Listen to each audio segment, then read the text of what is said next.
Os nossos sábios nos ensinam na ética dos pais quem é uma pessoa verdadeiramente forte, aquela pessoa que consegue controlar a sua inclinação.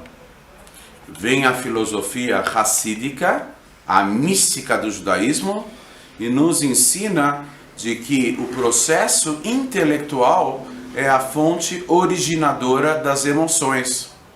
Para que tenhamos a nossa conduta, o nosso comportamento refinado, aperfeiçoado, há a necessidade de controlarmos a vazão dos nossos pensamentos, o nosso raciocínio, no sentido de servirmos a Deus.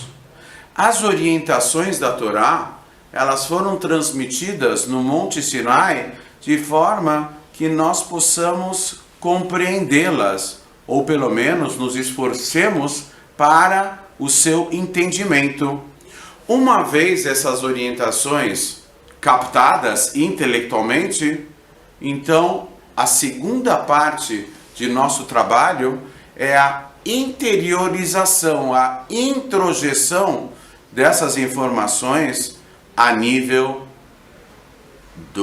da nossa personalidade, do aspecto emocional, para que sejamos pessoas sensíveis, requintadas, refinadas, pessoas equilibradas.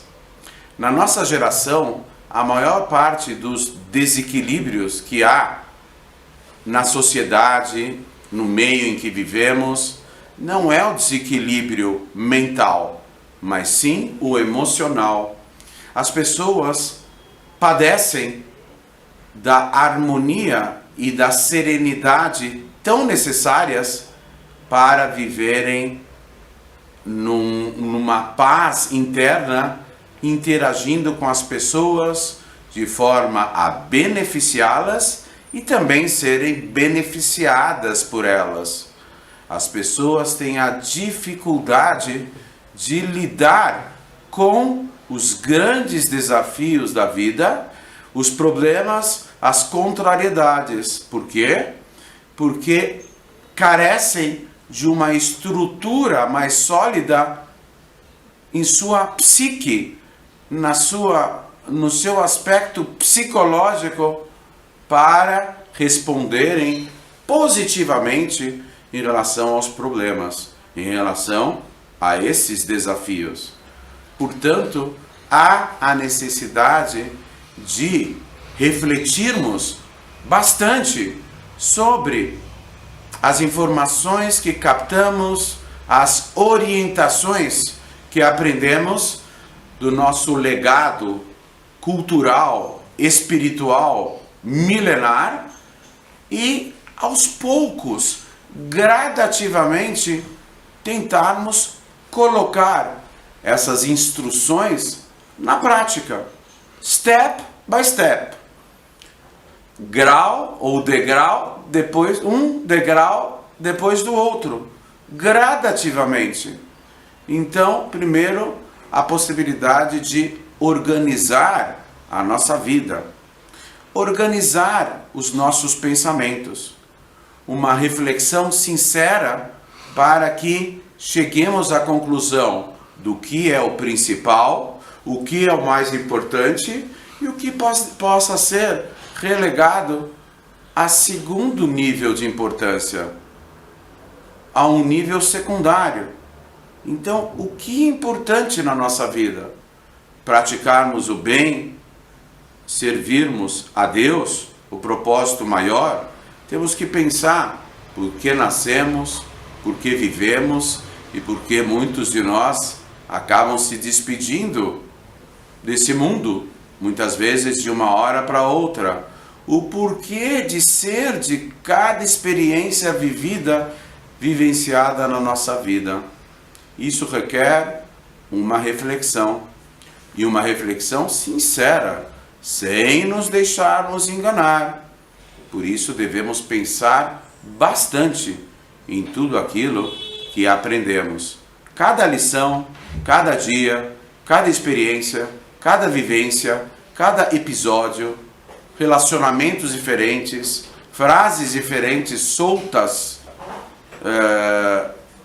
no meio de uma conversa, num contato com uma pessoa, seja ela conhecida ou não, seja ela mais próxima ou não, devemos nos acostumar a refletir sobre aquilo que ouvimos, sobre aquilo que vemos. Na ascensão da alma, no amadurecimento nosso na vida, não existe aquele negócio de entrar por um ouvido e sair por outro. Devemos deixar de ser, temos que ser menos superficiais. Devemos deixar de ser superficiais. Captarmos cada mensagem com a sua devida profundidade. Alguém falou algo? Não importa se essa pessoa é mais importante, é menos importante, muitas vezes é uma pessoa humilde, é uma pessoa limitada. Nós acreditamos, pela mística do judaísmo, que Deus fala, Deus escreve, tem aquele ditado popular, Deus escreve reto por linhas tortas. Deus acaba se revelando pela boca, pela comunicação das pessoas mais variadas com as quais temos contato no nosso dia a dia. Então, às vezes, uma pessoa simples, uma pessoa humilde, ela pode estar veiculando uma mensagem direta de Deus para nós, para o nosso dia a dia. Muitas vezes essas mensagens podem ser a solução de algum problema vivido, de algum problema aparentemente insolúvel que está sendo vivenciado por nós no presente momento. Então é muito, muito importante que saibamos digerir as informações e as experiências e as vivências que temos no nosso dia a dia. A digestão não é um processo simplesmente físico, eu me refiro à digestão intelectual. Captar a informação, analisá-la, tentar se envolver emocionalmente com a informação e tentar levar para o íntimo essa informação de forma a atingir um upgrade, um aperfeiçoamento periódico, cada vez sendo melhor. Essa é a nossa mensagem de hoje e que realmente possamos aproveitar. Existe uma ideia racídica de que quando nós procuramos transmitir alguma informação, essa informação não é somente para o receptor, é para o próprio transmissor. Porque quando nós estamos parafraseando os nossos sábios e quando nós estamos divagando sobre as informações contidas na Sagrada Torá, ao proferirmos essas informações, estamos criando mais uma oportunidade, mesmo nós que estamos transmitindo essas ideias, de pararmos para refletir sobre elas e procurarmos ser o menos contraditórios possíveis, conseguindo ser um exemplo vivo daquilo que procuramos apregoar. Isso é muito importante.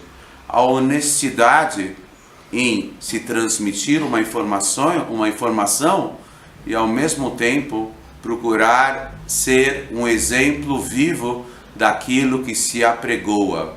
A alma tem 3 formas de manifestação, chamadas na mística do judaísmo 3 roupagens, que são o pensamento e a fala e a ação.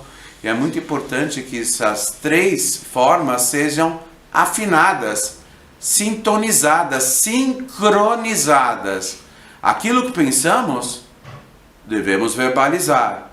Aquilo que verbalizamos, devemos efetivar. Então, o pensar, o falar e o fazer devem andar juntos, de mãos dadas, na procura do aperfeiçoamento pessoal. Dessa forma, nós vamos atingir um nível de excelência, não só em caráter individual. Vamos nos lembrar que o coletivo é a somatória dos valores individuais. Então nós vamos criar um mérito coletivo tão grande, o suficiente para desencadear a era de Mashiach, tão almejada, tão necessária, a qualquer momento, e a qualquer momento mesmo, se Deus quiser.